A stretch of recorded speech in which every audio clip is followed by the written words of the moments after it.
Hey, what is going on, world? And happy holidays here from Addis Ababa. This is Kwame Sarfo-Mensah, owner and founder of Identity Talk Consultant LLC, as well as your host for another episode of Identity Talk Educators for Educators Live. See, I can't even talk because I'm so excited about Christmas. It's all good. We have a special guest. Usually I have actual educators who come and they share about their experiences in the classroom and in their communities. But today I have a student, yo. I have not just a high school student, but I have an activist. I got a young Huey Newton, a young Fred Hampton. He's on that wavelength right now, y'all. I'm trying to tell y'all. He is a disruptor. Oh. A disruptor. And the crazy thing about it is he's just scratching the surface. He's just scratching the surface. But I had the honor of meeting this brother at the State of Black Learning Conference in Pittsburgh. So, Pittsburgh is a special place for me because I have so many friends from the area, from the 412. And they always talk about how great Pittsburgh is. So I finally had a chance to visit this past August for this conference. And bumped to this brother. Funny story. I honestly thought that his brother was like around my age because, I'm in my mid-30s. This guy comes in, flies, I don't know what, had the suede loafers, got the blazer on, man, looking all fresh, man. I said, okay. And I have a keen eye when it comes to fashion. So those are things I pick up immediately. So I said, all right, he's somebody. I don't know who he is, but he's somebody. So so we were able to, connect, over there. And then after the conference, over the months, we've been able to, connect some more. And I've been able to learn a lot about this brother. So let me just get into the resume real quick. I can't say too much because it's so extensive, but I want to put out some of these superlatives here. So this is Cecil Price III. He is a senior at the Barack Obama Academy of International Studies in Pittsburgh, Pennsylvania. He is the senior student body president. But check this out, y'all. He's also the president of the African American Center for Advanced Studies Executive Committee, which is a body that was formed by Pittsburgh Public Schools, I believe. So if I'm not mistaken, Cecil, this is the gifted program for African Americans. So essentially, it is a separate entity of the gifted and talented program that was formed during like the 1992 school year from two parents, Jesse Kemp from the Kemps. And they saw that there really wasn't support for African American students in this gifted program. So as time went on, they had a council, but they wanted to create an executive committee that helps to drive the doings of the council. So as time went on, it was only in the Allderdice school, but they saw that it was doing so well in the Allderdice school that they wanted to expand throughout all schools, throughout all of the 9 high schools in PPS. All right. Awesome. So we're going to talk more about that later on in this interview. But I understand too that he's in the process, because he's a senior, he's in the process of applying for different schools, scholarships. Yes. And I understand you've already received a lot of offers from different universities. So we'll get into that as well. But this is a phenomenal brother. And we want to welcome him to Identity Talk for Educators Live. Please welcome Mr. Cecil Price III. Welcome, brother. Oh, long time coming, man. Long time coming. Yes, it has. Look, when you told me about this, and you said it's usually for educators, for teachers, and you wanted me to be the first student, I'm like, whoa, that's pretty cool, because like you said before, when we talked before, you usually get the perspective of adults, of those educators, but it's truly essential when you get that voice of the student, because you can't talk about the student without talking to the student. So to get their perspective about what's going on in the classroom, you need that student voice as well to help formulate that idea of what education should be. Yo, yes, sir. And honestly, that's just been the story of my career. Like, if you ask any of my former students, I'm always about trying to create an environment where students are most comfortable learning and they feel like they can be themselves in front of me. Yes. If I don't ask the students about their opinions and get a sense of how they best learn, what their thoughts are about different things that go on in the classroom, how can I improve as an educator? That's always been my thinking. So anything that I do has to be informed by the students. So well, and we're gonna get into a lot of that as we have our conversation. We have time, but you know, let's get right into it, Cecil. So we know about all these accolades and achievements, but let's talk about you personally. So, you know, talk to us about yourself. You know, what should the world know about Cecil Price III? What should they know about you? Yes. So I was born and raised in Pittsburgh, Pennsylvania. I had a really good foundation because of my mother, Celia Price, who is from Jamaica, and my dad's from Haiti. So, you know, I had that strict kind of Caribbean lifestyle. Yes. But even though it's so strict, my mom kind of had that release.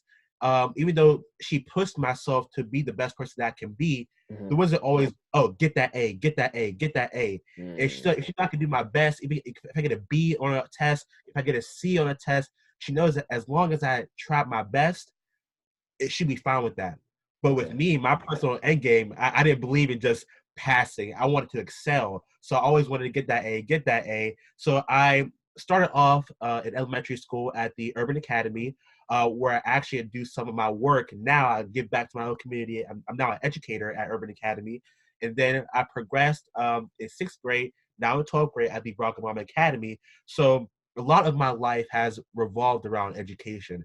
And that's why I truly believe where my stepping stones after high school can progress in. And I have 2 little sisters, Sierra and Serena. They're both 11 and 13. And to be someone who has seen them growing up and to see myself grow up as well and to leave now in that span of years, I want to implement that in them, to know that education is their kind of way of getting out of that systematic oppression and to not be withheld or to not be driven by that kind of push that America tries to say that we are. So I told them that, like Malcolm X once said, education is the passport to the future. For tomorrow belongs to those who prepare for it today. So as long as they prepare for that world that they have to endure, there's nothing that they can't accomplish. So that's kind of a mindset that I believe, and also my sisters to believe as well. Oh man, that's powerful. That's powerful. Thank you.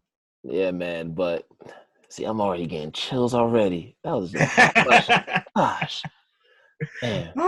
But yeah, there's so much to talk about. So so you were at the Urban Academy. So that's where I believe Mr. Chase Patterson, right?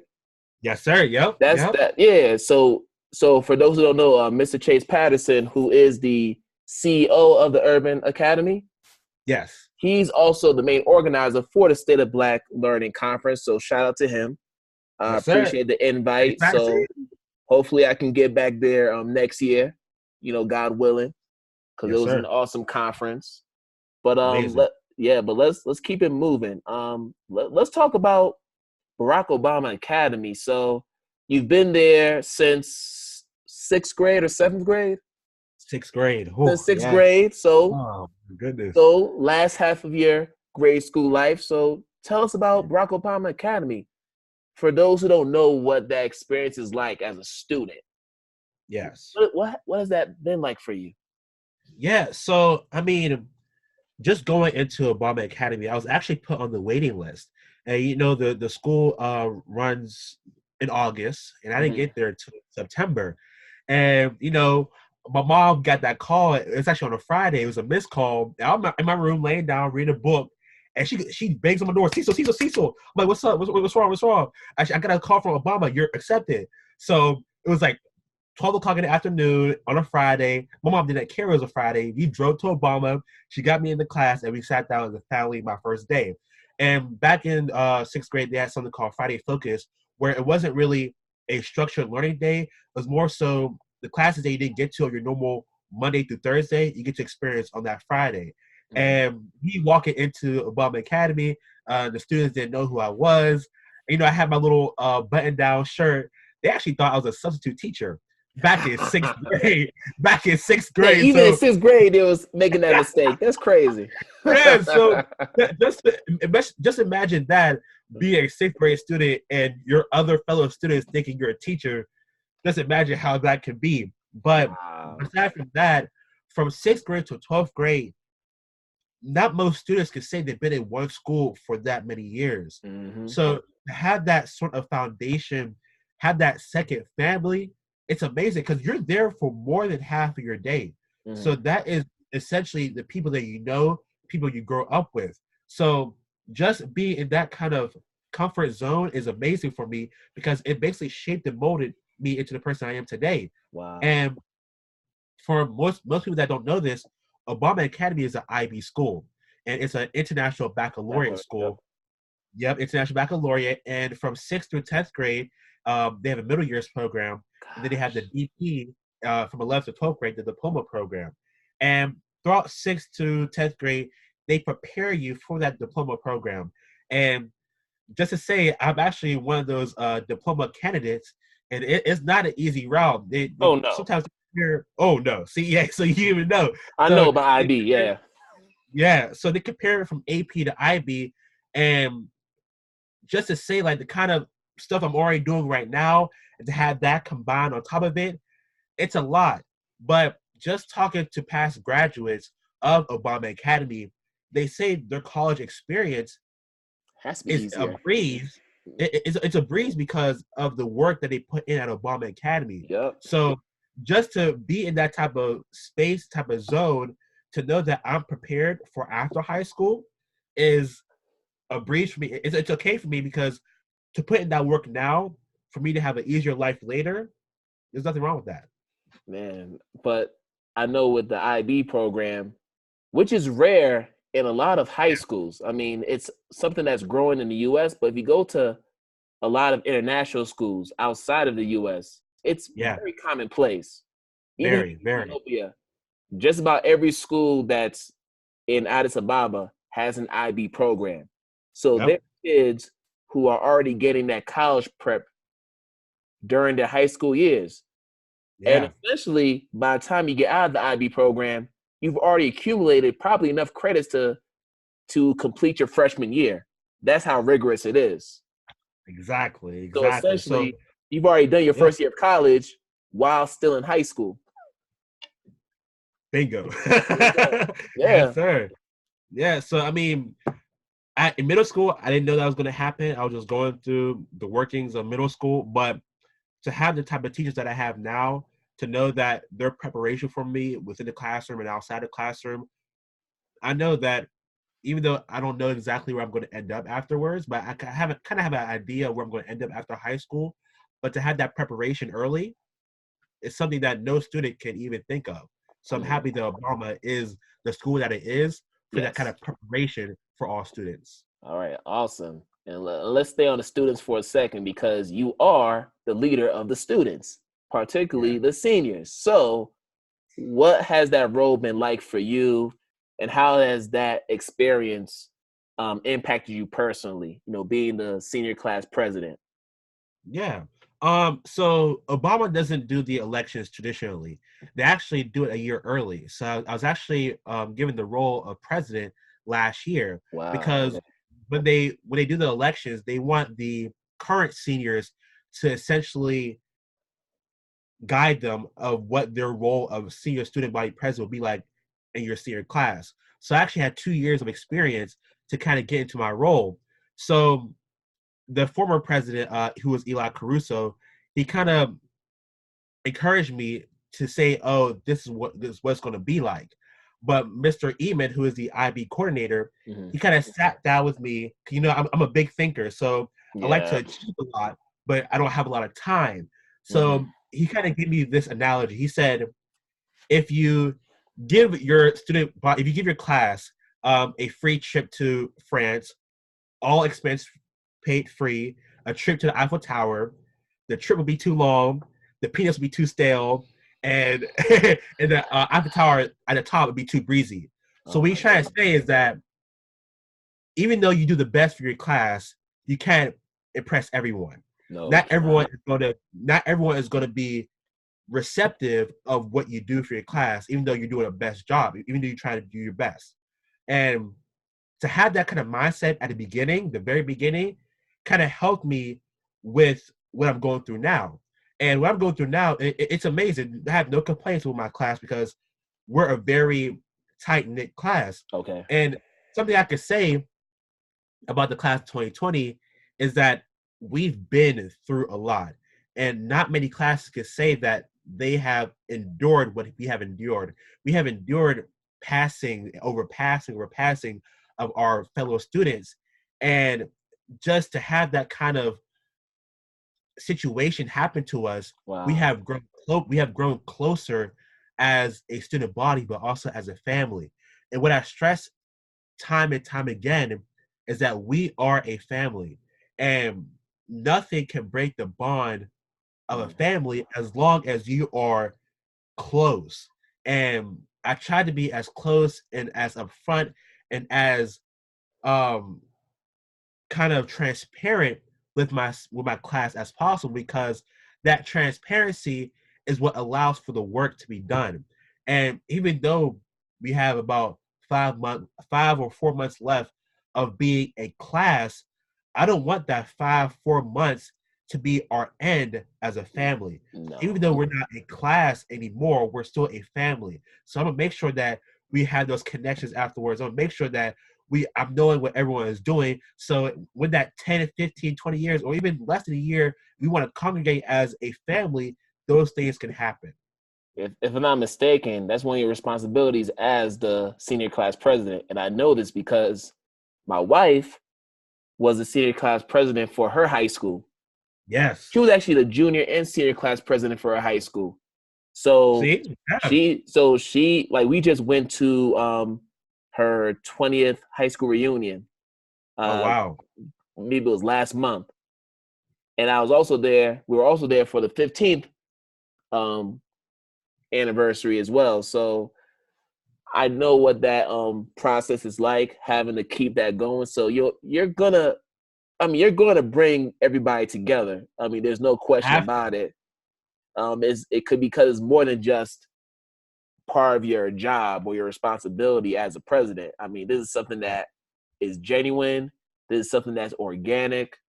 Yeah. Because you all have that love for each other, and it's very easy to formulate that when you've been together for so many years and like brothers and sisters. I mean, just traveling as a cohort. And even then, like I said, I've been there for so long. They even said before I even got the position, they wanted me as president in 6th grade, and not me. I didn't know what the role of president is going to be while I was in 6th grade.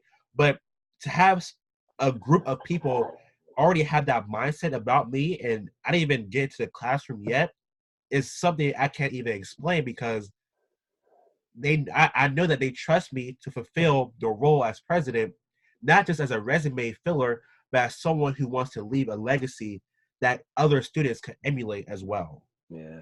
But I think it speaks to who you are, because I can see that you're a natural born leader. Now, just speaking for myself, I mean, I had to grow into that person. Like, I didn't start off being that person. I was a very shy person, just socially especially throughout my elementary, even middle school years. And then when I got to high school and then eventually college, I started to come out of my shell and be a bit more outgoing and more confident in who I was. So for you to have that type of influence on your peers, it's very commendable, because Thank you. It doesn't come naturally for everybody. Some people have to develop it over time, like myself. Late bloomers, but you already got that, already. But Thank you. yeah, but let's keep this thing moving. So Barack Obama Academy sounds like a school that I would love to teach in. Yes. Look, listen, look, if you're in Pittsburgh, look, I'll hook you up because I know you would fit in perfectly. Hey, So listen, man. if you ever go to Pittsburgh, if you're staying, just let me know. All right, listen, I got people who live in Pittsburgh. I got a lot of friends from college who live in Pittsburgh, so I'm sure they let me crash at their crib. So I might have to hold you to your offer. I'll call Miss Cobra right now, who's our principal. Miss Cobra. I'll call her right now and see what's available for you. I bet. But so not only are you president for your own school, but you're also the president for the African American Center for Advanced Studies, the executive committee at Pittsburgh Public Schools. So I know you shared a little bit about that role at the beginning of this interview, but if you could just add a little bit more to what you shared earlier so we can learn more about what that is, that'd be great, because it sounds very interesting. Yes, sir. So the African American CAS Executive Committee is a separate entity of the council. I've actually been a part of this executive committee for the past 4 years. Mm-hmm. And I was just a member of the marketing branch from my 9th and 10th grade year. But in my 9th grade year, I didn't know what AACAS was. Sure. And a good friend of mine, Lucy Pearsall Finch, she encouraged me to get up there and say why I should be a part of AACAS, because we have an election. You have to give a 1-minute speech, and then you are put on the executive committee to represent your school. So luckily, I was given that position 9th, 10th grade. But to have that kind of influence from Lucy, she kind of prepared me to become president in my junior year. Wow. And that's not common for many students. Sure. A lot of students are seniors. So for the past 3 years before me, all the presidents have been seniors. So I've actually I've had the pleasure of being someone who has had 2 terms as the AACAS president. And what our goal is to help be a beacon of support, encouragement, and advocacy for the AACS Council and maintaining academic, social, and emotional excellence while building balanced identities of self, confidence, and competence.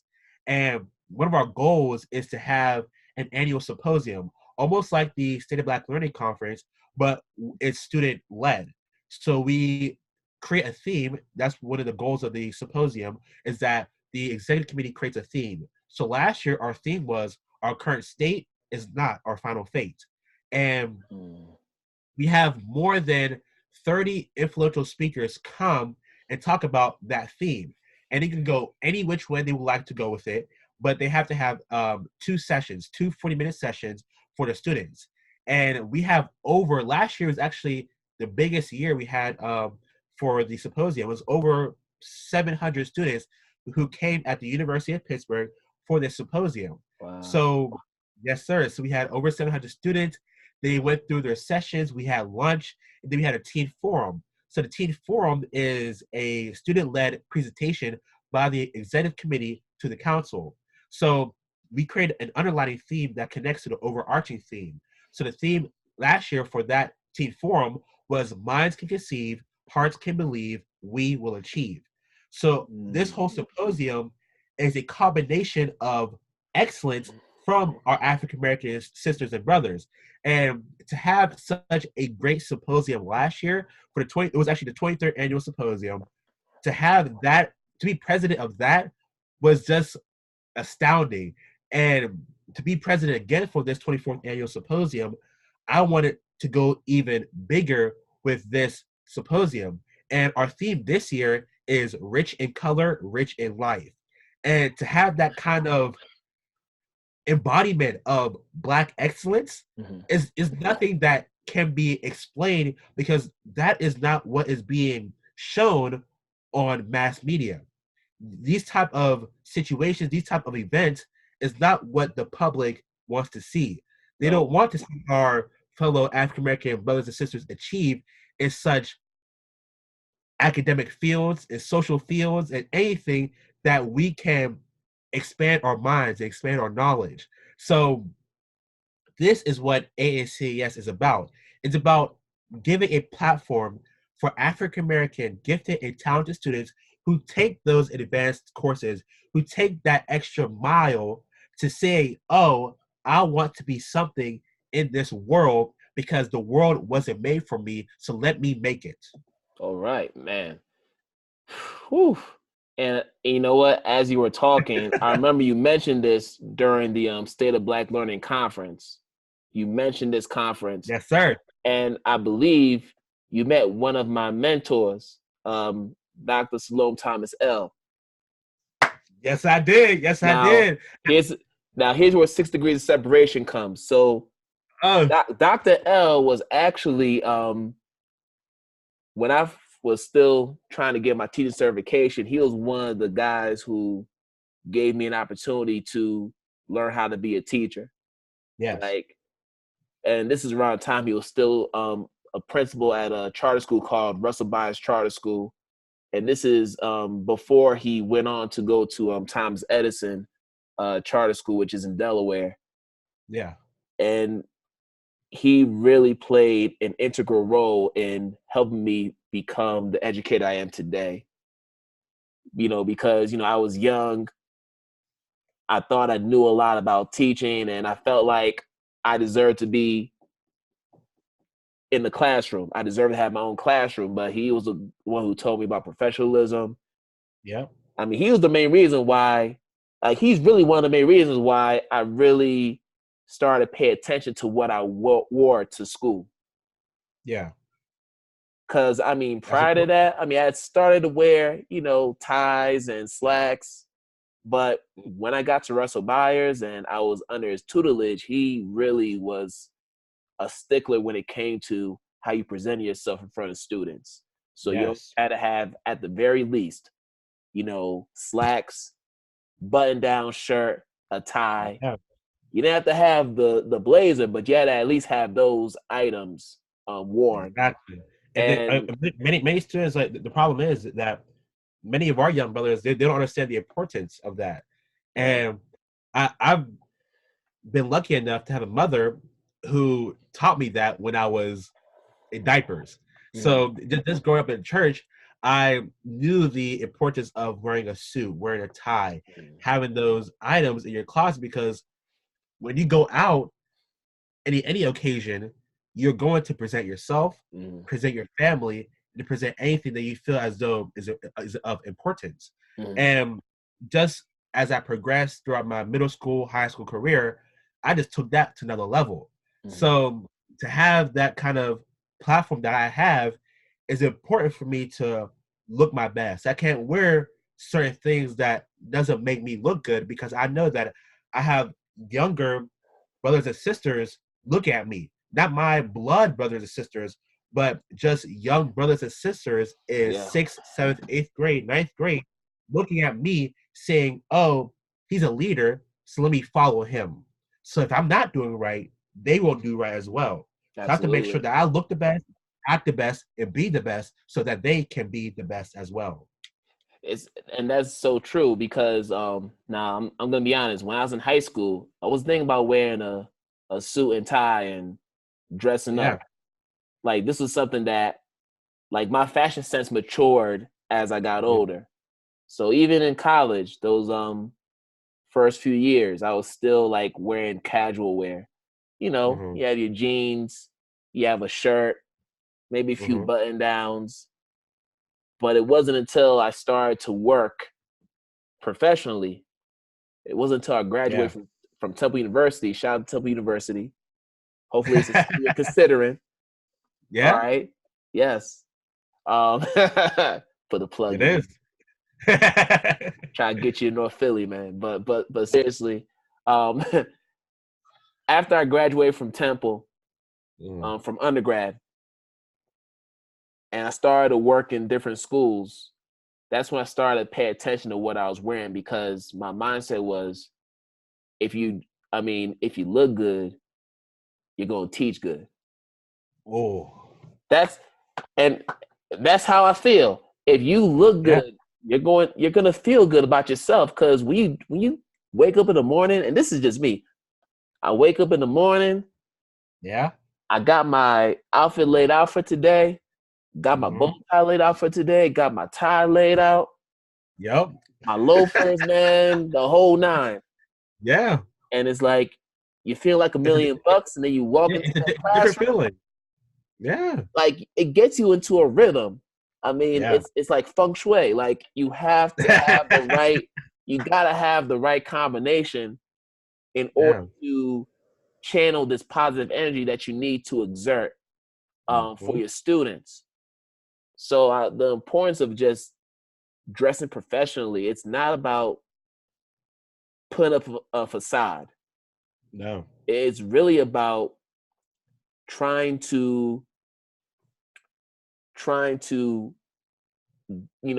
go deep within and extract out this feeling that you want to show the world, you want to show your students. And it's hard to explain, but all I know is that when I'm not in a good mood, I don't really put a whole lot of effort into what I wear. But when I'm in a great mood, I put all the effort in. I am dressing to the nines. I'm dressing to the nines. Yep. But I will say this. It was during those early years when I started to learn about, bow ties. I started learning about different brand names. Like I was going to Burlington Coat Factory to get a whole bunch of slacks, and I was getting some button downs. Mm-hmm. And then of course, once your money picks up a little bit, then it's like, all right, I'm gonna graduate from Burlington Coat Factory and then start heading up Express. Yeah. That's my. I mean, exactly. It's one of my. It's an addiction of mine. Yeah. I love Express. Yeah. Probably 85 to 90% of the wardrobe that I have is from Express. It's from exactly. Look, I would say 95% of my wardrobe is probably that. It's Express. Now, I mean, but yeah, and I'm just real talk. Like I'm very much into like fashion and different trends, and I like to put things together. And what's great is the students notice that. And we live in an era where it's like people want to wear their J's to school. They want to wear their Vans and slacks, which is no problem. Listen, I grew up in the mid-90s. We were wearing baggy. Everything was baggy. Yeah. Like we wore baggy clothes. That was just the style back then. And oversized shirts. Soldier boy. But that's what it was back then. So I'm not bad at the fashion trends. Even though some are questionable. Also kind of place. Yeah. But I respect it. I definitely respect it. But when you're able to show students something different that they don't see in their neighborhoods, like that's powerful. Like being able to show a student how to tie a tie. Oh, yeah. Like there were times where I'd be in the middle of a math lesson because I'm a math teacher. I'm in the middle of a math lesson, and then the kid asked me, "Hey, where'd he get those shoes? I'm trying to get some shoes for church." And I just show him, and I'll just show him the website. Like, all right, this is the website I got my shoes from. Check that out. You can go to this store downtown. So like, when it came to that, I mean, I was always open to just share what what I knew and where I get my clothes from, because you want your kids to look good too. Always. And if that's going to inspire them to work hard for you, but most importantly for themselves, then shoot, why not? If that's going to be the carrot that gets them to push themselves into another level academically and behaviorally, then I'm all for it. So yeah, man, we could talk about fashion all day, but we got so much more to talk about. That might have to be a second part 2, whatever, but fashion sense part 2. Yeah, but let's stay on Pittsburgh Public Schools. So you've been in the system your whole life, and as a student of color within Pittsburgh Public Schools, what would you say are the major issues that impact students of color within the school district right now? What will be maybe your top 2 or 3 issues? Top 2 or 3. Oh man. Yeah. That's a very delicate topic. To see like what exactly the issues are, but I think when it comes to the support of African American students, and when it comes to support, then also the drive for students. Because when there is support, I'll say the big issue is support, because not many students have that kind of drive to want to excel into anything they want to do. And to see my fellow students in the classroom, they don't want to go that extra mile because, oh, you know what? I'm going to get a C. I'm going to pass. I'll be just fine. But there aren't the same type of resources that other schools get. That type of, oh, I'm going to give you that laptop, or I'm going to give you that computer, or I'm going to give you that notebook, pencil, paper, just for you to excel even more. So when it comes to, other schools getting more than others, I'm like, oh, so just because we're in this community and they're in that community, then we don't get the same benefits as if we were in that community as well. There you go. So as I get older, well, when I was younger, I didn't understand that. But once you get older and you start to accumulate more roles, you get to become more involved in the school district, you get to see the inner workings of what happens. And not many students in my grade or below know what's going on in their own school district. Sure. So to see that lack of support, that lack of attention, is truly saddening on my part, because they are ignorant to the fact that we aren't getting the same attention or the same kind of uplift to what all our goals should be to excel after high school. But if you're not supporting every school the same, then our excel rate won't be the promising thing that you want it to be. So if not everyone is getting the 100% attention like everyone else is getting, there's no way for us to excel in the college, to excel in the trade, or to go straight to the workforce. There's no way everyone is going to excel at the same rate if no one is getting the same support as everyone else is. Well, that's just an example of systemic oppression. Yes. Which is what you mentioned, in the beginning of this show. And this is something that's been going on for many, many, many years. Even before you were born, this was going on. So there's a long history when it comes to that. But Mr. President, since you're a president, I figure you can assess some of these presidential candidates. Now, I'm not sure if you're aware, but a couple weeks ago, there was a public education forum in your backyard. Yes, there was. And the Democratic presidential candidates were in attendance. At least most of them were in attendance to speak on their ideas for how to improve public education in the country.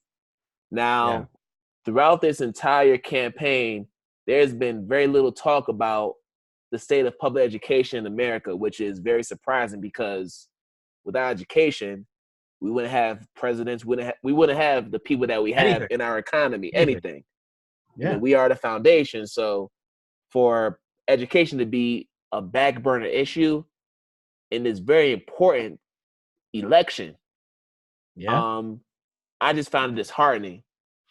But I did get a chance to watch some of the highlights and important parts of the forum, and I have my own thoughts about it, but I'm curious, just as a student, as someone who is currently in, the schools and has dealt with some of the issues that have been shared by the candidates, do you feel confident in any of their abilities as far as being equipped to improve education in our country?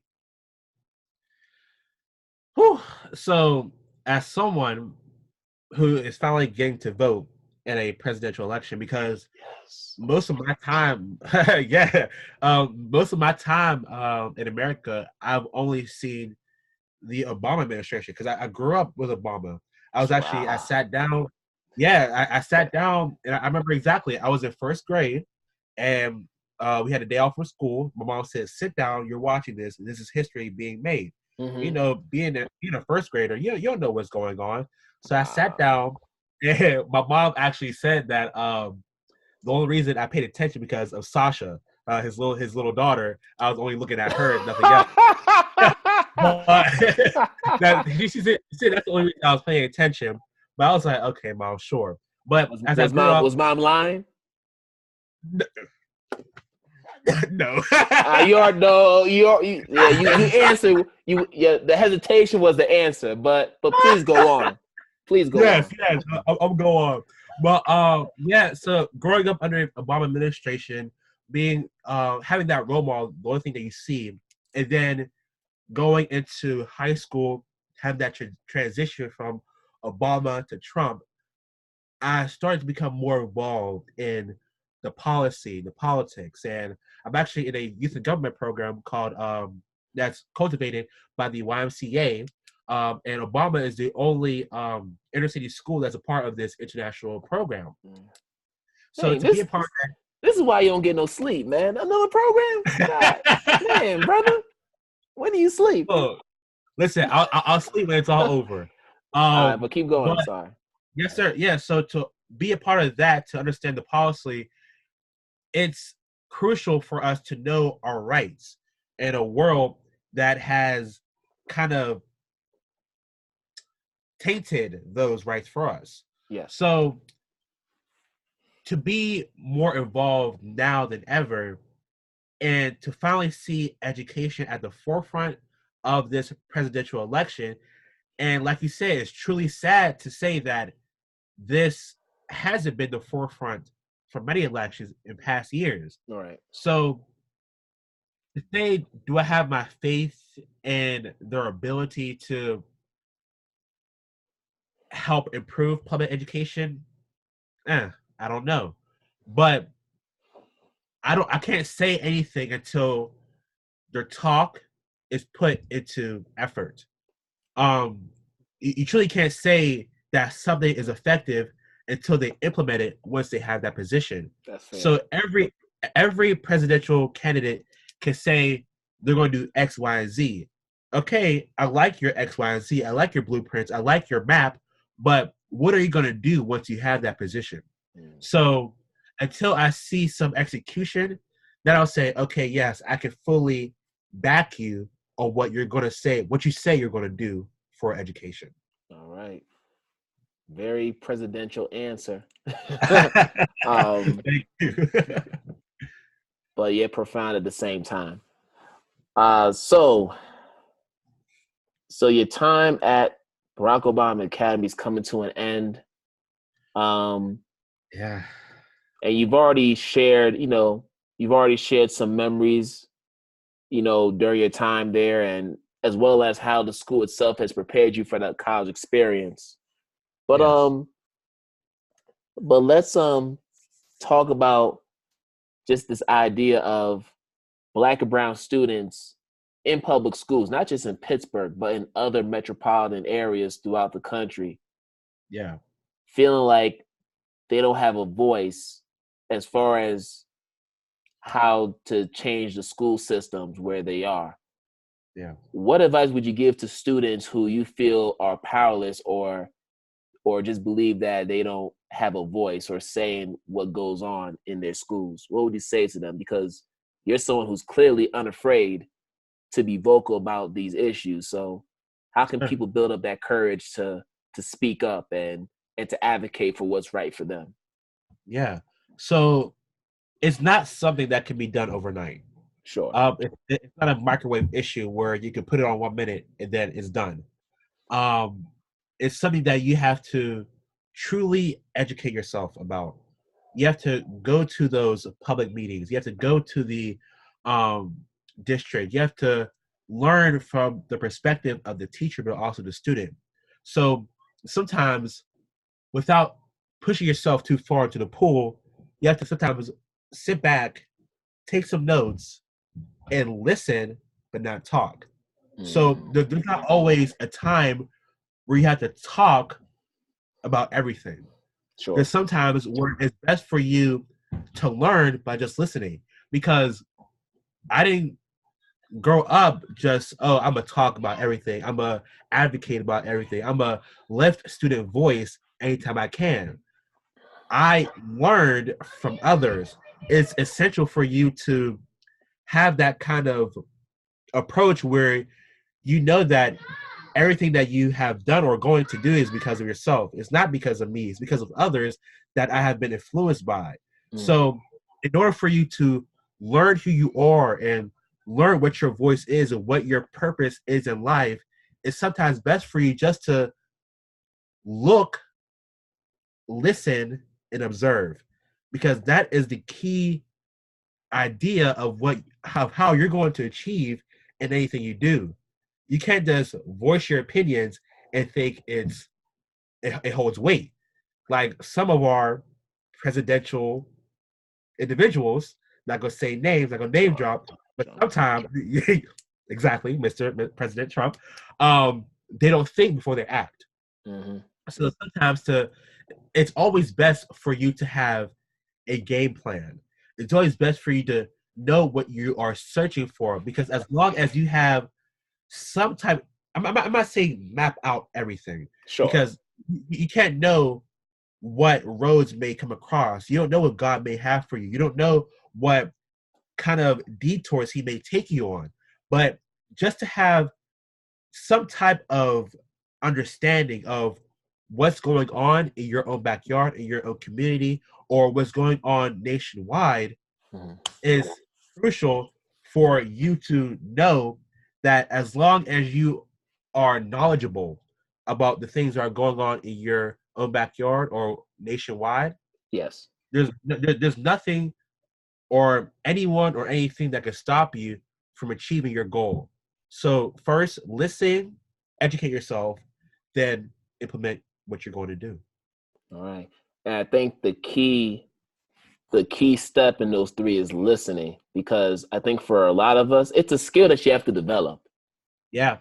A lot of us only listen to respond as opposed to listen to understand or to deepen our understanding about a particular issue. Yeah. We just want to listen in order to just respond because we want to get the last word. And that's a skill that's very difficult to develop, even for adults. Yeah. I still struggle to do that sometimes, but you work at it every single day in order to get better, just like with everything else. Yes, sir. So we're winding down here, but I have a couple more questions. Now, you've mentioned that you want to be an educator. You have aspirations of being an educator. Yeah. Which I find so incredible, because throughout our country, we're struggling to get brothers like you to get into the classroom. Yeah. Because education isn't considered an attractive profession for young people for a lot of reasons. Yeah. But man, if we have brothers like you who be, dressing all fly and everything, and you all cool and all that, maybe more brothers will want to get into the classroom. But just tell us, what brought your interest into pursuing a career in education as a young person? So for the past six or so years, I've been a part of a medical program called Journey to Medicine. And actually, I graduated from the program a few weeks ago. And, once you have those grades and that determination to succeed in life, people are automatically going to think, oh, you're going to be a doctor. Sure. So for past years, I've only thought that I was going to be an anesthesiologist. And, having that vision, it's okay to have that vision. But as I got closer to my senior year, you have to kind of talk to yourself. Just say, do I want to be a doctor because I want to be a doctor? Or do I want to be a doctor because of outside factors dictating that I should be a doctor? Mm-hmm. And like, oh, that's not me. Because when I look at a doctor, yes, their job is very important. But I see them as someone who goes in, gets the work done, and leaves. They're not there to nurture anything. Well, they're not really there to nurture an individual to help them succeed later on. I'm more of an open, more expressive person that say, oh, hey, I'm doing this work. Let me help them succeed as well. So having that kind of recollection of myself, I'm like, okay, so if I'm not going to be a doctor, what am I going to do? Mm-hmm. And I'm the type of person that doesn't like to not know what I'm going to do after high school or not have a plan at all.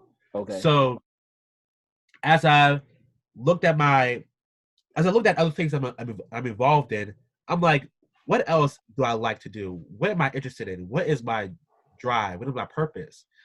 And the one thing that I could find in common with everything I do was education. Wow. And I'm like, wow, that is something that I've been involved in my whole life. That's something that I could see myself doing later on. Mm-hmm. I could see that being a stepping stone into my future within politics.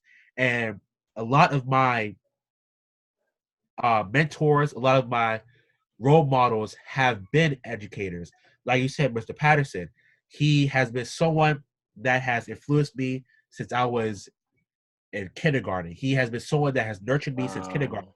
And then my past principal of Obama Academy, who is now the assistant superintendent of PPS, Dr. Wayne Walters, he has someone that has also nurtured me as well.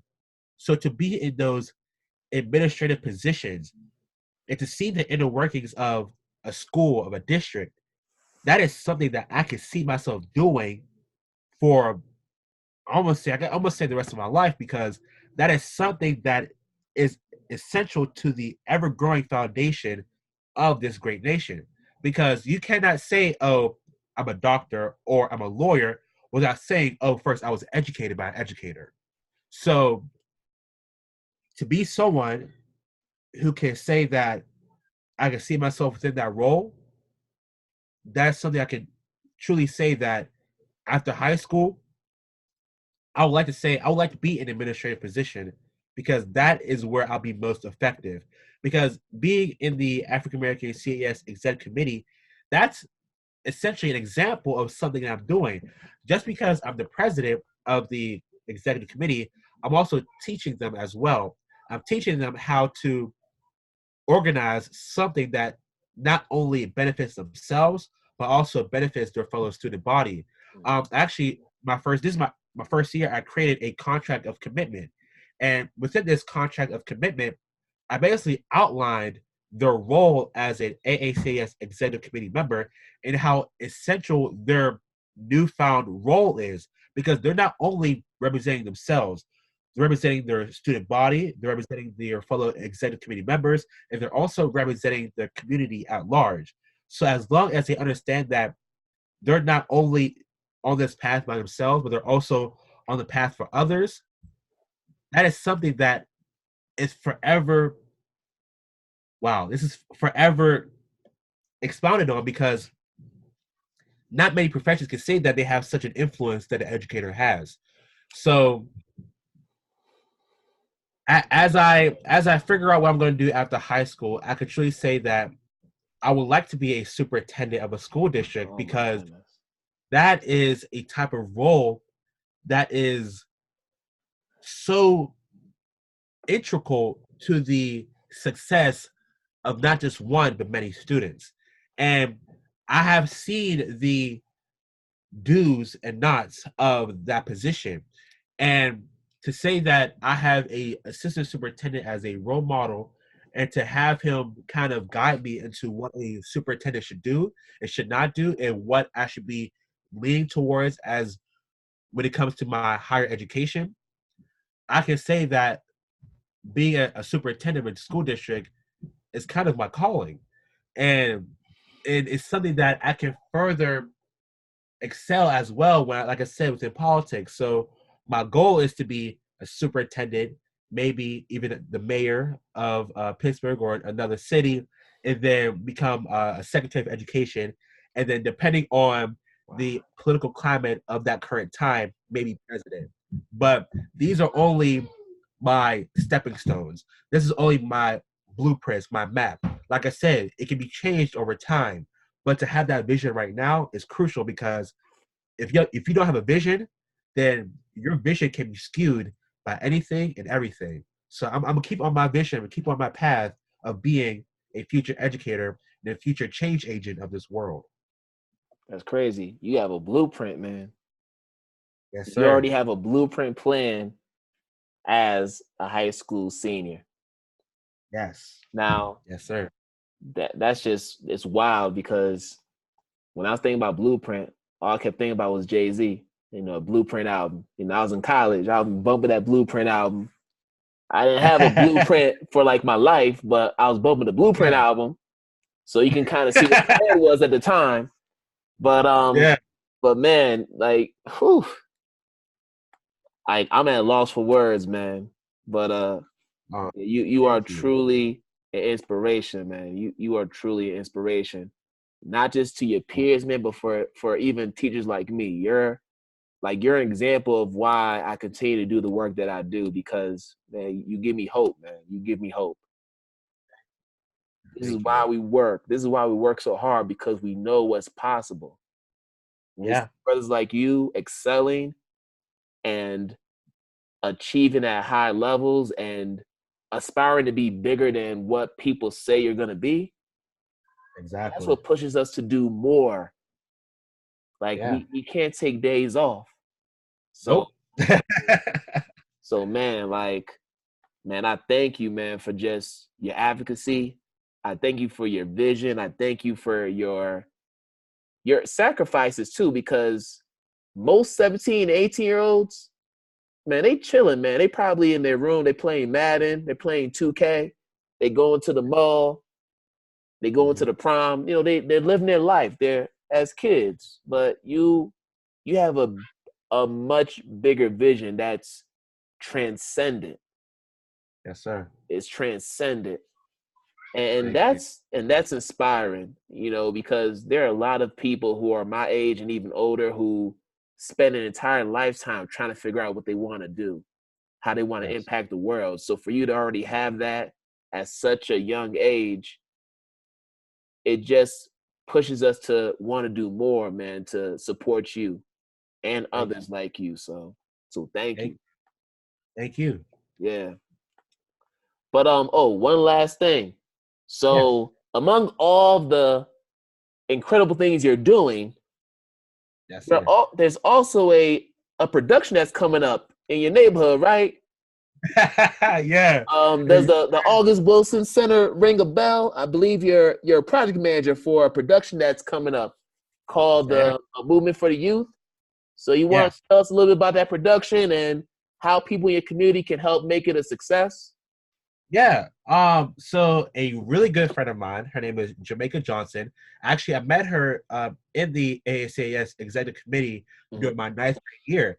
And we were actually the only two freshman students within the executive committee.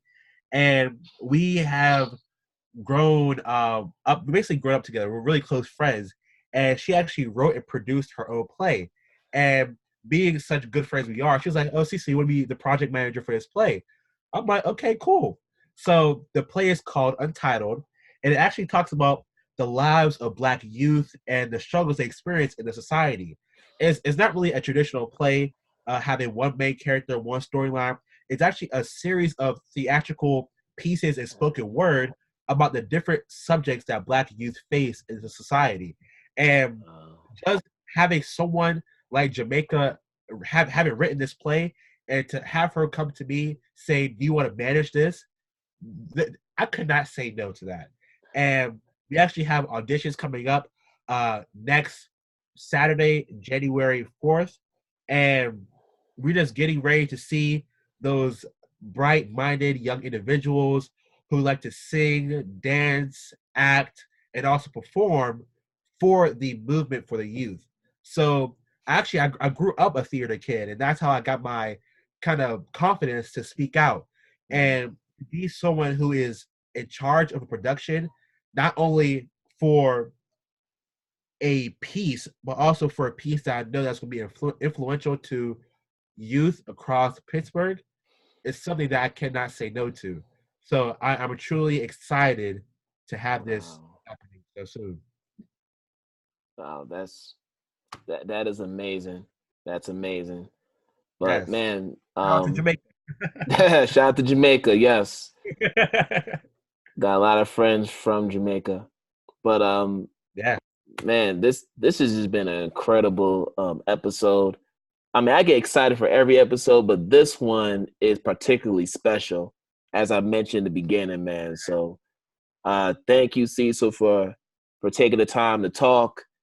And thank you. And listen, we definitely want to do what we can to support you as you make that transition to college. So I don't know if you have a Venmo or a Cash App. I mean, I know you have scholarship offers, man, but people want to try to donate to help you get into the college that you want, you know. Yeah. Look, I'll give it hey, if you want to help me on Cash App, Cecil Price III RD. You can see me on Instagram at Cecil Price III RD or on Facebook at Cecil Price III. If you want to reach out, see what I'm doing as a student ambassador, I'm not doing this for myself. I'm doing it for the greater good, because with my platform, I can show that there are Black males, also Black youth, doing well in this society.